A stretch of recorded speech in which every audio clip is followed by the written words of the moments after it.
Ladies and gentlemen, Steve Clifford had his press conference introduction.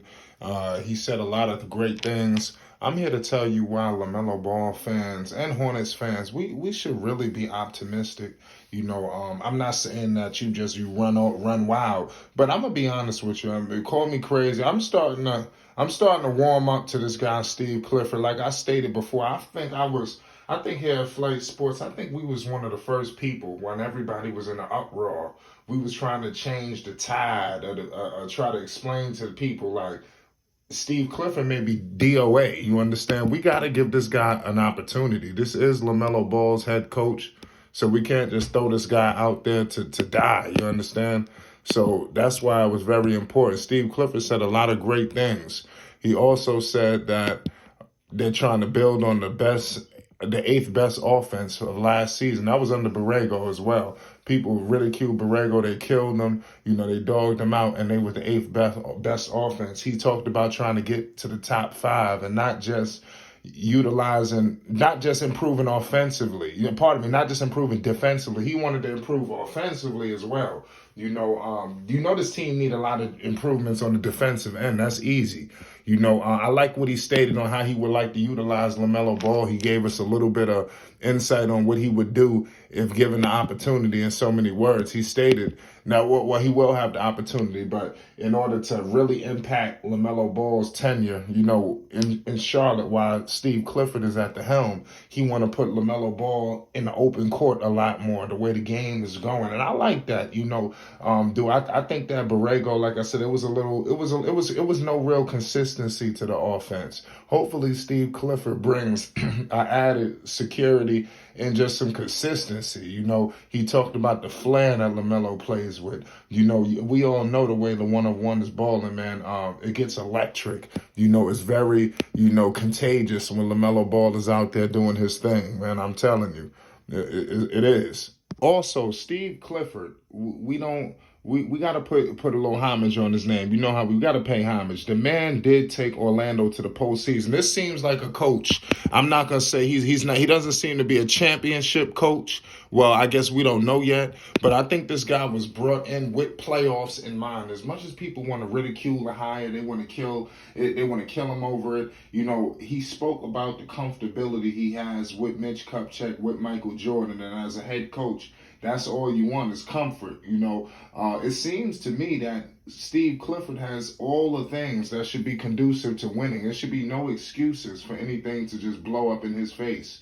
Also, he's talked about he did have a conversation with the one-on-one. He didn't discuss what was the details of it, but he did say they spoke. I like what's going on. He definitely has LaMelo Ball in mind. After he took this job, he understands what his job entails, man. It's gonna be hard, tough work, man. It's gonna be a long grind out here, to make the postseason. But it's Steve Clifford. He brought Buzz City to the postseason under Kemba. He took Orlando to the postseason. Two teams that never went to didn't go to the playoffs, and Lord knows when. Steve Clifford comes in here and just revitalizes things.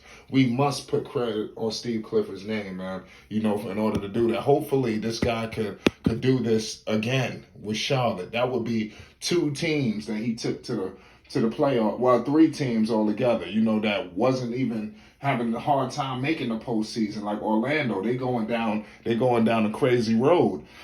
Charlotte after Steve Clifford left, it wasn't until the one-on-one got here where you seen a little future. Otherwise it was things was looking very bleak. Y'all know it's a fact. I'm not trying to criticize or ridicule nobody, but I'm telling the truth on what transpired.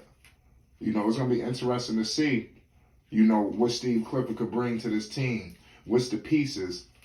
Do Steve Clifford even like the pieces on this team? We won't know until free agency. We do have free agencies coming up where we will get some insight on what the Charlotte Hornets will look like under head coach Steve Clifford. Let me know if you're starting to warm up to Steve Clifford. Did he say some things to kind of ease people up? I feel like the heat is off of Steve Clifford right now. Like I said, this was a comfortable hire. They know what they're getting from Steve Clifford. I'm not sitting up here and saying this guy is unworthy of being an NBA head coach, because that's not true. He's definitely worthy of being the head coach. It's just, who people would have wanted to see something crazy like a Mark Jackson or a Dan Tony. Well, I mean Dan Tony. I don't know. I wonder. I would like to know why they didn't pick Dan Tony and just went to Steve Clifford. It has me thinking, was Steve Clifford just hanging in the balance all along? And they just wouldn't, let him in. That's what I'm starting to feel like. This guy was sitting here the whole time. It is wild, but it's going to be interesting to see. Let me know, are you growing optimistic about the Lamelo Ball situation in Charlotte under Steve Clifford? Michael Jordan hasn't said nothing. He's just sitting in the back, doing his thing, almost like he don't exist. I guess he's just gonna come out around the skybox around game time. But all you seen up there represented was Mitch Kupchak and the head coach. Usually the ownership is there. I'm pretty sure Jordan was in the building, but he probably didn't, want to get his face all out there. I mean, we'll save that for another day. But to be honest with you, man, the Charlotte Hornets is only up from here. That's all I can tell you. It is only up. It can't really get much worse. And I'm gonna be honest with you, Steve. You gotta definitely pull your sleeves up because the East just got more deadly. You see DeJounte Murray is out there now. They got two guards. That was a team that beat you. That team that beat you in the postseason. Look what they have done, Mitch Kupchak. The team, not even the postseason, the team that you had to face to enter the play-in just got better. They did not just sit back and stay stagnant. They got better. You have to retool, man. Because if the Hornets come back in thinking they can just roll out the same roster, they tricking themselves and it's gonna end nasty. So it's we're gonna be waiting for free agency for it to kick off, and once it kick off, hopefully with Miles and Mitch Kupchak, he stand on what he said. He said he bringing Miles back. So let's hope that we don't have nothing to worry about. Otherwise, it's going to be all hell breaking loose in the Queen City. And I believe it could be a trickling down effect. And it doesn't help out Steve Clifford for him to come back, because people are going to be upset. Fans, the city, is just, you got a new head coach. It's just, come on, you got to bring this guy in correct. You don't want to bring him in under a whole bunch of turmoil. And that's what will be the case if they do not do right by Miles Bridges. The city of Charlotte will not allow them to just throw Miles Bridges out there like that. But I'm going to leave it at that. I'm just going to tell you guys right now, I'm growing optimistic about the whole Steve Clifford situation. I'm starting to give this guy a chance. Like I stated, you could kill him all day. He ain't even put a pen on the clipboard yet, and we already writing him off. Let's see what he could do until, otherwise, and then you get up on him, but if it's not justified, just relax, man. I'm going to leave it at that. It's Flight Sports TV. Peace and love. Shout out to everybody. Shout out to all the content creators. We love you.